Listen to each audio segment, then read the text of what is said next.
The phone on the white linen tablecloth buzzed with a vibration that felt like a low-voltage shock to my fingertips. 5:02 p.m. exactly 8 minutes after the sun had dipped below the horizon, leaving the world in a bruised purple twilight. Stuck at work. Happy Valentine's, honey. See you late. I stared at the glowing blue screen, the words mocking the 18 years of my life I had poured into a man who was currently sitting 45 feet away from me. I wasn't at home. I wasn't waiting for him. I was sitting in the shadows of a corner booth at the Oakbrook Steakhouse, watching the back of my husband's head as he tilted it to the side, the specific intimate angle he only used when he was about to whisper a secret. The air in the restaurant smelled of expensive butter and the metallic tang of blood from rare steaks, a scent that suddenly made me feel like I was standing in a slaughterhouse. I watched Tom, the man I'd shared a bed with since we were 23, lean across the table and press his lips against a woman who looked like a sharper, younger version of the ghost I had become. My vision blurred, the candlelight fragmenting into jagged shards of light. I didn't just feel betrayed, I felt erased. Like a pencil sketch being rubbed out of existence by a heavy, callous hand. I stood up, my chair screeching against the hardwood floor, a sound that should have signaled the end of his world. I was ready to scream, to flip the table, to tear the truth out of his lying throat. But then a hand as cold as a tombstone caught my wrist. A stranger's voice, low and weary, whispered in my ear, "Sit down. If you walk over there now, you'll lose everything. The real story hasn't even started yet. If you think this is a simple story of a cheating husband, you're wrong. This is a story about the day I realized I wasn't being cheated on.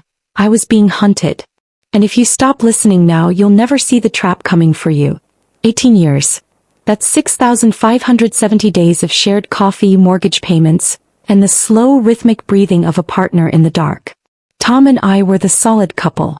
We were the ones people pointed to when they wanted to believe that marriage wasn't just a slow-motion car crash. But looking back, the rot didn't start in the steakhouse. It started 2 years ago, the day our daughter, Emily, moved out for college.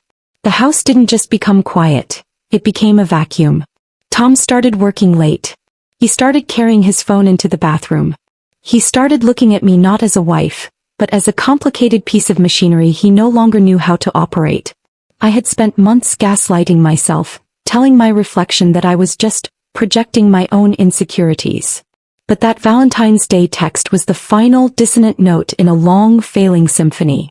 It was too polished, too practiced. I didn't stay in my quiet kitchen. I drove to Oakbrook, a town 3 miles over, to the one restaurant Tom always said was too pretentious for him. I don't know why I went there. Call it a woman's intuition or call it the universe finally deciding to pull back the curtain. The steakhouse was a temple of romance. Red roses at every station, soft jazz that felt like it was mocking my heartbeat.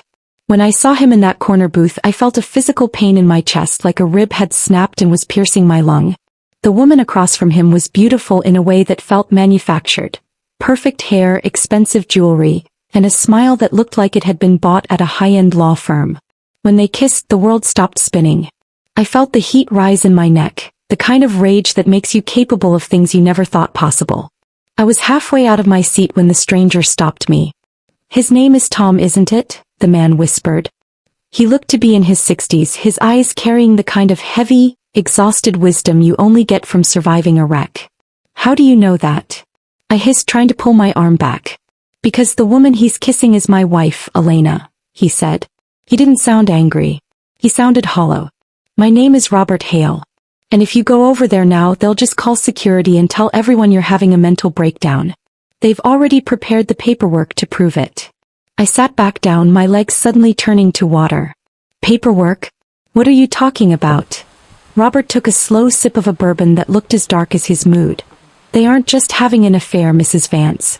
They're having a merger. I've been following them for a month. They aren't meeting at hotels for sex. They're meeting at law offices in the city. Your husband isn't just looking for a new life.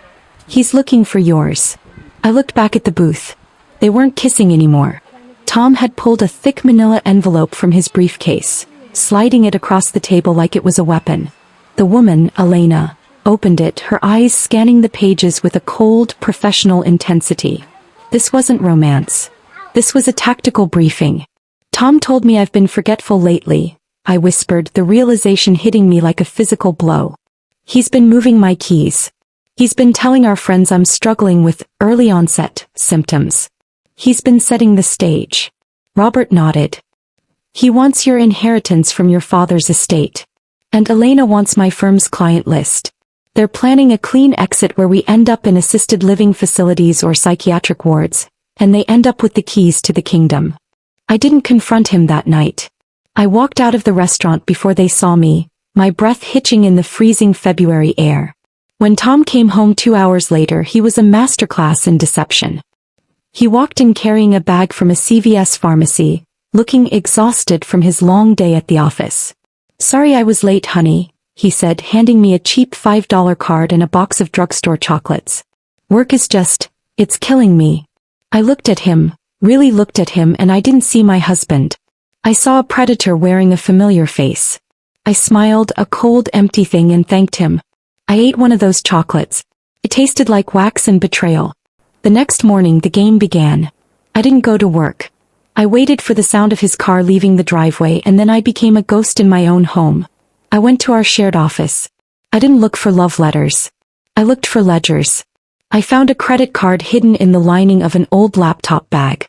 The statements were a roadmap of my destruction. Hotel charges? Yes. But there were also charges for a private investigator he had hired to follow me. There were consultation fees for a wealth management specialist I'd never heard of. And then I found the draft. A digital file on a hidden thumb drive labeled Family Planning. It wasn't about our future. It was a step-by-step guide on how to declare me mentally incompetent. He had been documenting every incidents he had staged. The lost stove he'd left on. The forgotten bills he'd hidden in the trash. The confusion he described to our family doctor. He wasn't just cheating. He was erasing my sanity to steal my soul. I called Robert. We met in a park, two people who had been discarded by the people they loved most. He showed me photos of Tom and Elena at an engagement party for a friend we didn't share. They were already living a double life. They were telling their new circle that they were both widowers in spirit, tied to partners who had lost their minds. "They're throwing a party this weekend," Robert said, his voice trembling with a flicker of newfound fire. "A celebration of new beginnings at Elena's penthouse. They've invited the partners from my firm. They've invited your daughter, Emily." They invited Emily? The rage that hit me then was different. It wasn't the hot, blinding anger of a jilted wife. It was the cold, lethal fury of a mother. Tom was going to tell our daughter that I was crazy so he could marry his mistress with her blessing. "Let them have their party," I said, my voice sounding like breaking glass. "But I'm going to provide the entertainment." Saturday night arrived. I dressed in a black silk gown that felt like armor. I didn't go to the penthouse early. I waited until the music was loud and the wine was flowing. I waited until Tom was standing in the center of the room, holding a glass of champagne, his arm around Elena, telling a captive audience how difficult the last few years had been for him, caring for a wife who was fading away. I walked through the door. The silence that followed wasn't just quiet, it was a vacuum. Conversations died in mid-sentence. Tom's face didn't just go pale, it went the color of curdled milk. "Tom," I said, my voice amplified by the sudden stillness. "You forgot your Valentine's card." I walked to the center of the room. I didn't look like a woman losing her mind. I looked like a queen coming for a head. "My husband has been telling you all a very touching story," I said, addressing the room. I saw Emily in the corner, her face a mask of confusion and horror. "A story about a sick wife and a devoted husband. But I think you'd prefer the sequel."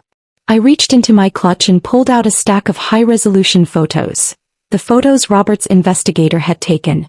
I tossed them onto the central glass table like a deck of cards. Photos of Tom and Elena at the law office. Photos of them in the steakhouse. "And for the financial analysts in the room," I continued, "here are the draft documents where my husband outlines how to liquidate my father's estate while I'm locked in a care facility he's already toured." Tom tried to move toward me. "Linda, you're having an episode. Everyone, please, she's not well." "I'm perfectly well, Tom," I said, stepping back as Robert Hale walked through the door behind me. Robert didn't say a word. He just walked up to Elena, took the glass of champagne out of her hand, and handed her a thick blue folder. "These are the divorce papers, Elena. And the ethics complaint I've filed with the Bar Association. You're not just losing a husband, you're losing your license. The room erupted. It wasn't a party anymore. It was an autopsy. Tom tried to grab Emily's arm, but she pushed him away with a look of pure, unadulterated disgust.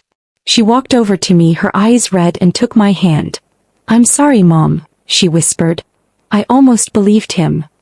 "He's a very good storyteller, Emily," I said, looking Tom dead in the eye. "But he forgot one thing. I'm the one who taught him how the story ends. I didn't stay to watch him beg. I didn't stay to watch Elena try to explain why she'd helped a man plan his wife's psychological execution. I walked out into the cold night, Emily by my side. The fallout was spectacular. Tom lost everything. The family planning documents were used as evidence of malicious intent in our divorce. He didn't get a dime of my inheritance. He didn't even get the house. He ended up in a studio apartment above a laundromat, a man whose legacy was written in the ink of his own lies. Robert and I still talk. We aren't a couple, we're survivors. We meet once a year on Valentine's Day, not at a steakhouse, but at a small diner where the coffee is honest and the people are real. Months later, I sat on my porch watching the sunset. The house wasn't quiet anymore. It was peaceful. I realized then that the message at 5:02 p.m. wasn't a tragedy. It was a flare. It was the universe giving me one last chance to see the person standing next to me before he pushed me off the cliff. Relationships don't just end. Sometimes they have to be dismantled piece by piece until only the truth remains. Tom tried to replace me without warning. He tried to rewrite my history. But he forgot that the person who knows your secrets best is the person who has the power to destroy you with them. I am Linda Vance. I am 41 years old. And I am no longer a ghost. I am the author of my own life, and the next chapter is going to be a masterpiece. Linda's husband tried to steal her mind to take her money. He thought he was playing a game of chess, but he didn't realize Linda was the one who owned the board.